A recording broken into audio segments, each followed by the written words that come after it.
Welcome back to Investing Talk Podcast. Today, we are zeroing in on a really crucial event in the travel sector, the upcoming earnings for United Airlines. Our mission, as always, is pretty straightforward. We're going to cut through the noise, look at our source material, analyst notes, trends, macro factors, and really give you the core insights. We want to make sure you walk away fully informed about what truly matters for this highly anticipated Q3 2025 report. And hey, if you find this analysis helpful, please do subscribe, like the video, leave a comment. Seriously, if you want us to look into a specific company next time, just drop its name in the comments below. We do read them. Okay, let's dive in. First, the basics, the hard logistics. United Airlines is set to release its Q3 2025 results this coming Wednesday, October 16th. Now, this covers that really important summer travel quarter, the one ending September 30th. And crucially, the release is after the market close. It usually kicks off right around 4:00 p.m. Eastern Time. So yeah, get ready for a potentially volatile evening. Definitely. And looking at what the street's expecting for that report, well, there's a clear consensus, but it's kind of sitting right in the middle of the road, you know? Yeah. Analysts are projecting revenue to hit about $14.21 billion. Okay. That translates to an expected 2.4% increase year over year.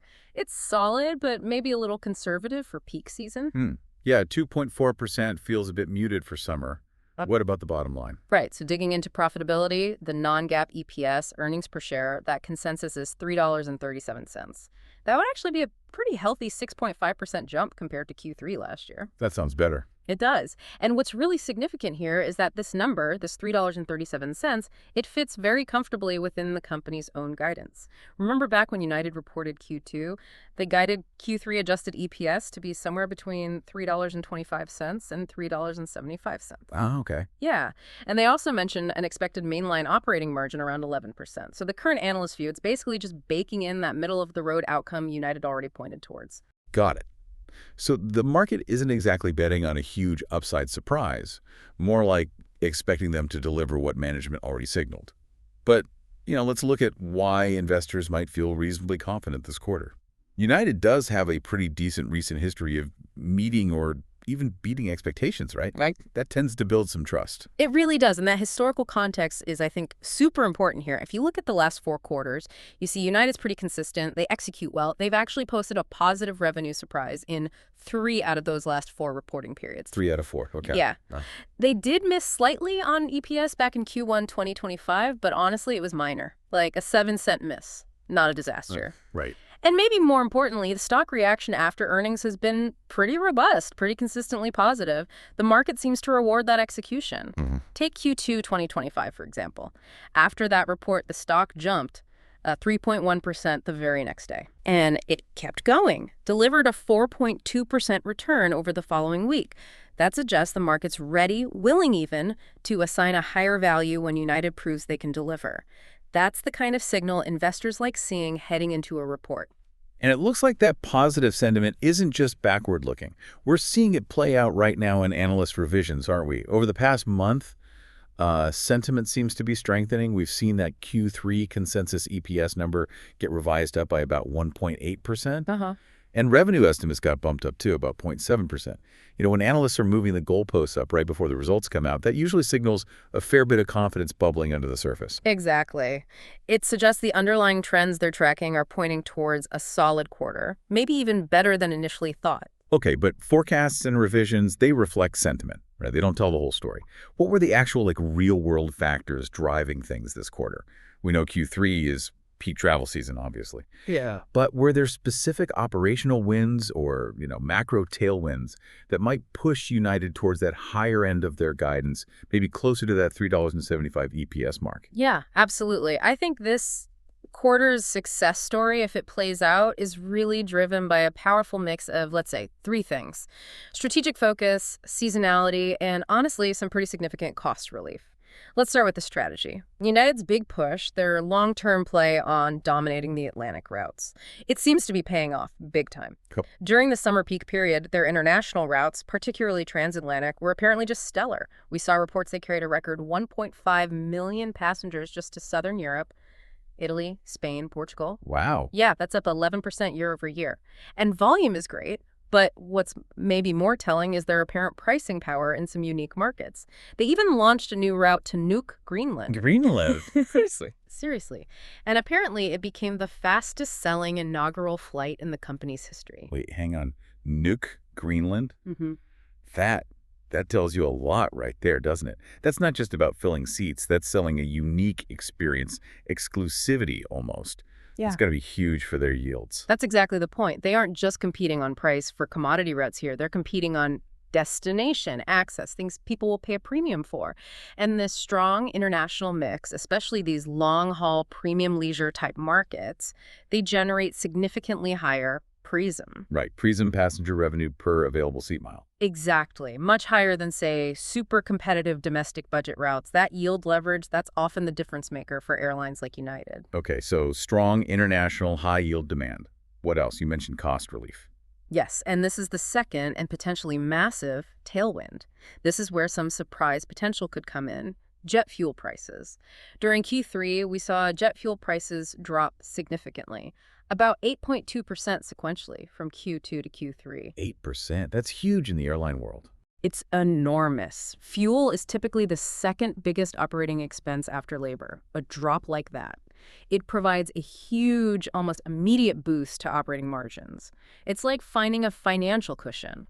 It could easily allow United to beat expectations on profitability, even if their revenue just kind of meets that base case consensus. Okay, so we've got potentially record demand on high-yield international routes and a big quantifiable cost break from cheaper fuel. That sounds incredibly bullish on the surface. So now we have to talk about the friction point, right? Yeah. The potential cloud hanging over things, maybe more for future quarters, labor costs. United finalized that new pilot contract agreement back in August. Great for labor peace, obviously, but those higher wages, they will impact operating costs going forward. It's just a matter of when and how much. That's the crux of the risk factor, yes. So if the fuel savings were potentially so good in Q3, what's the single biggest risk the market's watching that could, temper the optimism as we look into Q4 and beyond? It's exactly that. The speed and the size of those new cost structures hitting the P&L. And, maybe more importantly, how the company guides for Q4 and even into 2026. While Q3 definitely benefits from that immediate fuel price tailwind, analysts are kind of grappling with how to accurately model the drag from these new labor agreements in the coming quarters. Right. That pilot contract impact, that's the primary bearish argument you hear. It's the key question mark that will likely define how the market values United over the next year or so. But for Q3 specifically, it sounds like analysts think the good outweighs the bad for now. It seems that way. For Q3 itself, the prevailing view, reflected in some recent notes, is that the exceptional demand, particularly international, combined with that fuel cost relief, will probably mask or even overpower the initial phase-in of those higher labor costs. You saw JP Morgan, for instance, they recently reiterated their overweight rating. They explicitly said they expect a Q3 beat, driven largely by that international yield strength we talked about. And Morgan Stanley also bumped up their price target pretty significantly to $67, citing a positive margin trajectory despite knowing about the upcoming labor expense increase. Interesting. So the smart money seems to be betting that Q3, at least, will be strong enough to absorb that initial shock. That appears to be the bet, yeah. Okay, that really sets up a high-stakes earnings call then. You've got potentially great operational results, but these structural cost risks looming just ahead. Let's pivot then to what the market itself is anticipating in terms of like the move, the volatility. With all this conflicting data, how is the options market positioning itself? Well, the options market is definitely bracing for some action. Implied volatility, or 5V, which measures expected future price swings, is sitting pretty high. It's near its 84th percentile relative to its range over the past year. 84th percentile, so quite elevated. Very elevated. That high IV clearly reflects significant investor anticipation and probably a good dose of uncertainty, too. And when you look specifically at the options contracts that expire right around the earnings date, the market is currently pricing in a pretty substantial move. We're talking about approximately plus or minus 8%. Wow, okay. An 8% swing either way. Yeah. That means investors are basically betting the stock could move by almost a tenth of its value, up or down, right after the announcement hits the wires. A potential 8% swing. That's huge. That's good. It really underscores why getting prepared with this kind of analysis is so important for anyone involved. What about that slight nervousness you mentioned, the labor cost risk? Is the market just betting on a big move, or are they actively hedging against that potential downside? They are definitely hedging, at least to some extent. We're seeing what's called a slightly elevated put-call skew. It's sitting around plus 7%. Put-call skew. Can you break that down simply? Sure. So put options are basically bets the stock price will go down, and call options are bets it will go up.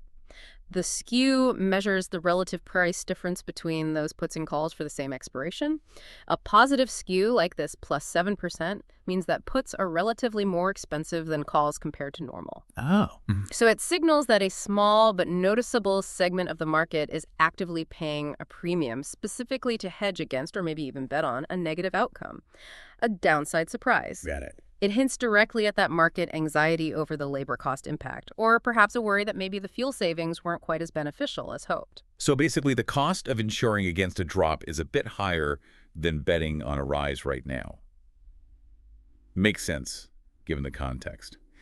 All right, let's try to make this really concrete for listeners. Let's walk through the potential scenarios that seem most likely, based on the analysis in our source material, which even assigns some rough probabilities.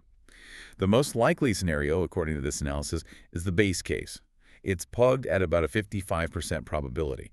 This is essentially where United just meets the expectations they already guided towards. Yeah. So you're looking at EPS landing somewhere between, say, $3.35 and $3.60. Lay in that guided range. Exactly. And revenue between $14.1 thousand and $14.3 billion.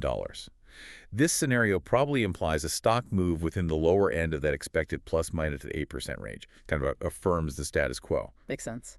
Then you have the bullish case. This one's given a pretty solid 30% probability.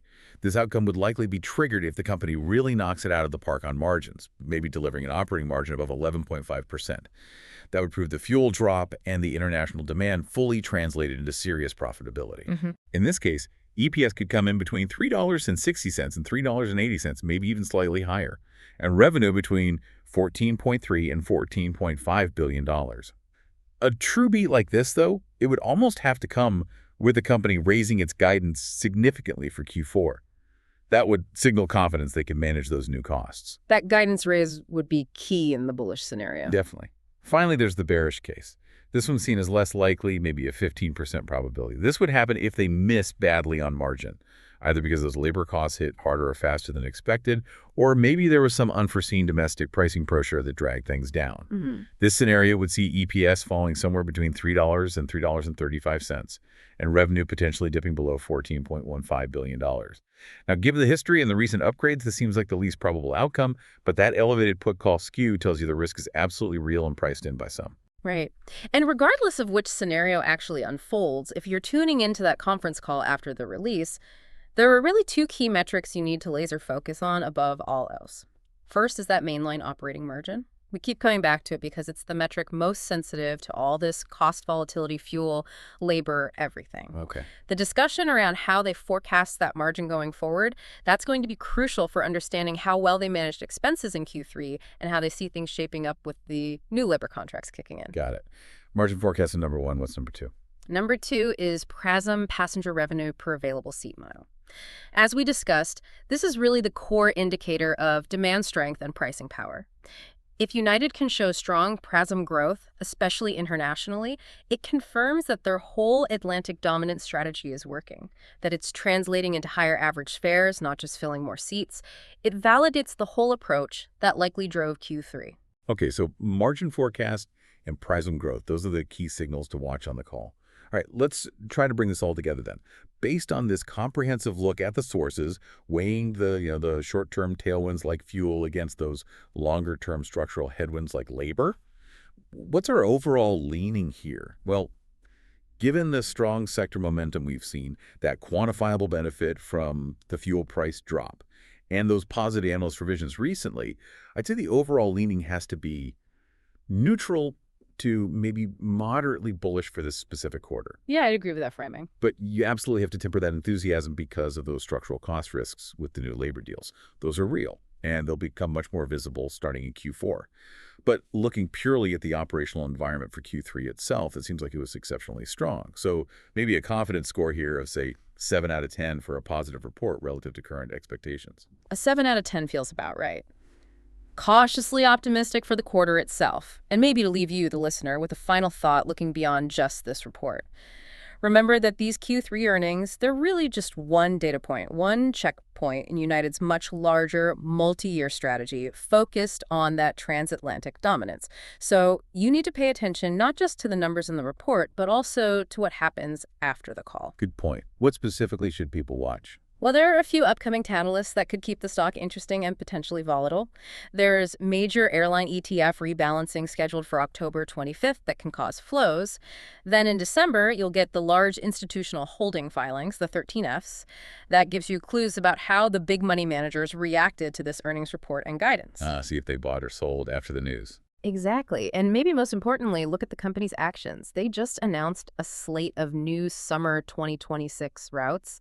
Places like Split in Croatia, Bari in Italy, Glasgow, Santiago de Compostela in Spain. These aren't random dots on a map. These are premium leisure markets specifically chosen, you'd assume, to maximize PRISM and reinforce that whole Atlantic strategy.